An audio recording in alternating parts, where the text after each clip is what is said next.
O storytelling na educação. O storytelling, ou a arte de contar histórias, já é uma prática muito antiga na educação, na convivência social e mesmo no cenário empresarial. Contar histórias sempre encantou as pessoas, nos permite viajar para lugares do mundo todo e mesmo para fora dele.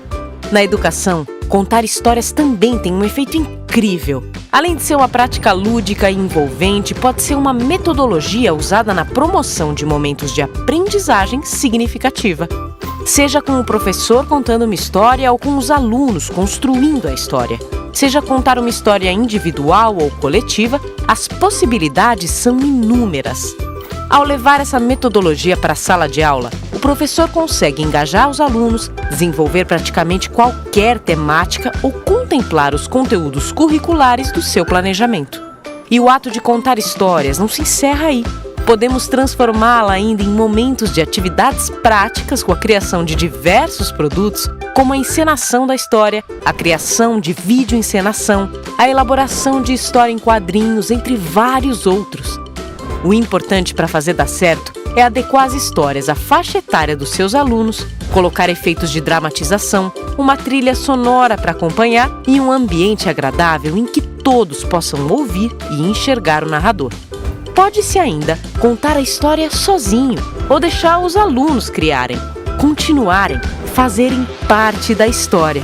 O fator mais importante é muito simples: a criatividade. Então, pessoal, também sou mãe, sou pedagoga, professora das séries iniciais, professora do ensino superior, professora de pós-graduação, mas eu sou alfabetizadora. Eu sou. Eu tenho essa construção, essa formação então é algo que me dá muita satisfação na minha profissão, é alfabetizar. E dentro de realidade de escola pública, aqui em João Pessoa, e me vi já numa sala de terceiro ano, que ainda faz parte do ciclo de alfabetização, mas ter que alfabetizar, inclusive criança autista. Então, nesse processo de pandemia, que as escolas também precisaram se adaptar, como levar essa educação, como fornecer essa aprendizagem significativa, a criança não estando na escola. E eu, com um filho pequeno, em fase de alfabetização, precisei também adaptar o meu ambiente familiar, porque ele também não estava na escola e ainda não está. Ele é da rede pública, aqui, da Escola de Educação Básica, na UFPB. E como fazer essa educação para ele? Então, estava na hora da mãe também entrar em ação, a mãe pedagoga alfabetizadora. Então, vocês vão ver, vou apresentar para vocês, um livro que eu fiz a contação para ele, É A Menina da Cabeça Quadrada. Observem o título do livro e aí eu vou contar para vocês como foi o processo com ele, como ele faz esse reconto para mim, como eu registro esse reconto e todo esse processo dessa construção eu vou explicando para vocês quando for apresentando esse reconto que ele faz. Porque a partir desse livro base, A Menina da Cabeça Quadrada, ele recria uma história.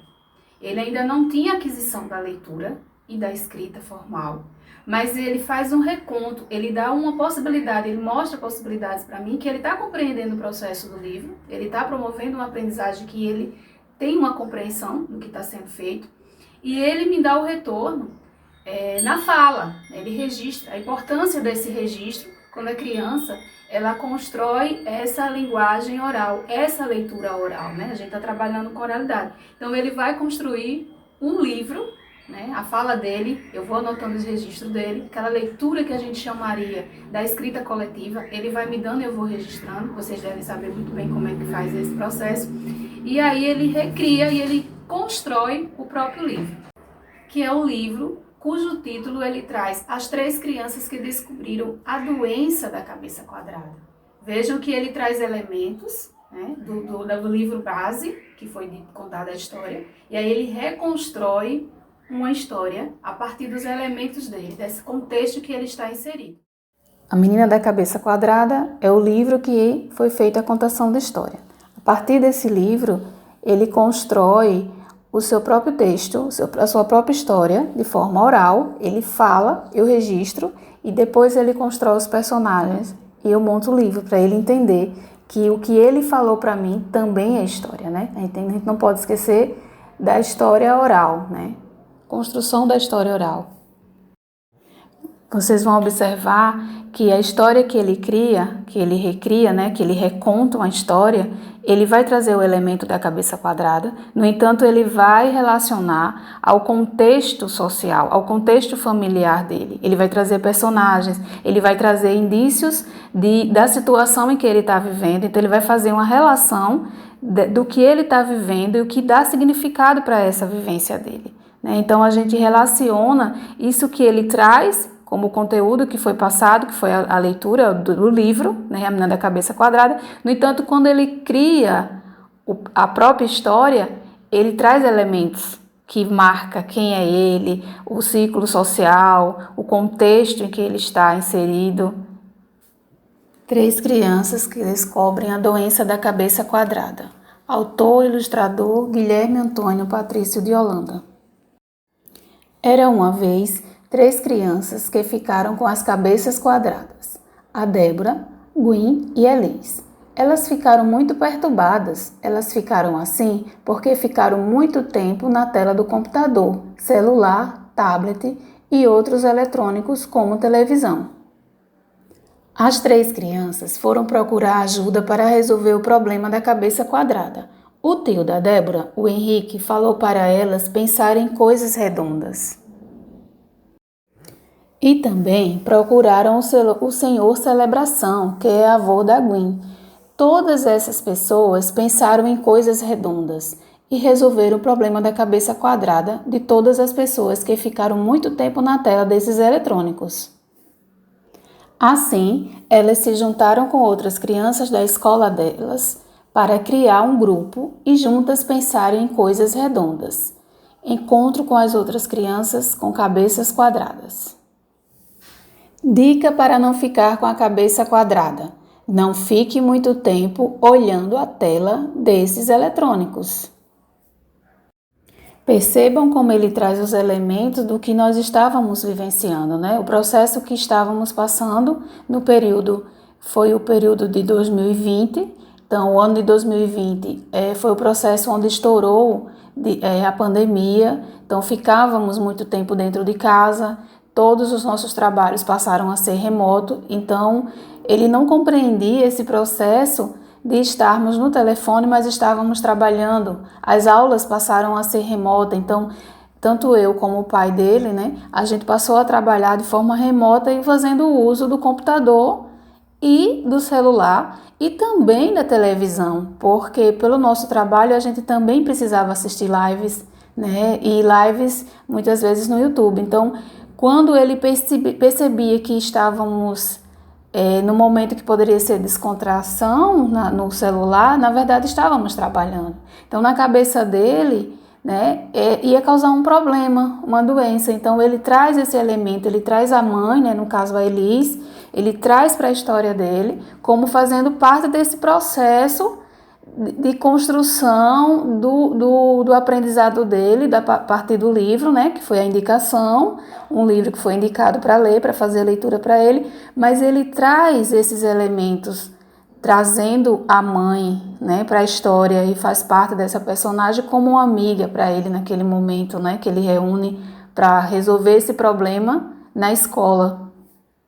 Outra possibilidade de leitura que a gente faz, né, em relação ao que ele entende como para resolver e juntar essas pessoas, ele usa os elementos de criar um grupo, porque naquele momento também estávamos vivendo muito assim, criar o grupo da sala, o grupo dos alunos, o grupo dos professores, passou a ser trabalho, né, postar no grupo, e ele também estava vivendo a primeira experiência de ter aula remota, né, de ter também esse contato com o computador para a aula e ter que, veja no grupo, mamãe, vamos ver o que é que tem hoje no grupo para atividade, o que é que eu vou fazer. Então, traz esse elemento, criar o grupo, só que aí ele leva para a escola, aí ele já começa a demonstrar essa necessidade de estar na escola. E aí ele faz esse desenho esse recorte da escola, por ele estudar numa escola que tem muitas árvores, ele é aluno da Escola de Educação Básica na UFPB, então tem muito mato, muita verde, muita árvore, então para ele trazer essa resolução tinha que ir para a escola,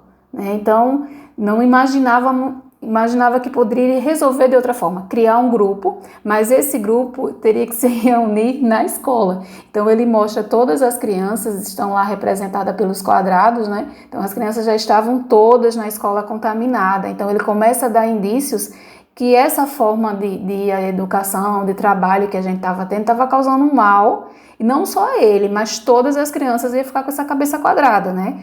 Decorrente desse processo que estávamos vivendo do excesso de uso dos eletrônicos. Outro ponto, outro aspecto da história que chama a atenção, quando ele dá o nome, né, o personagem do vovô, ele diz que é o avô celebração.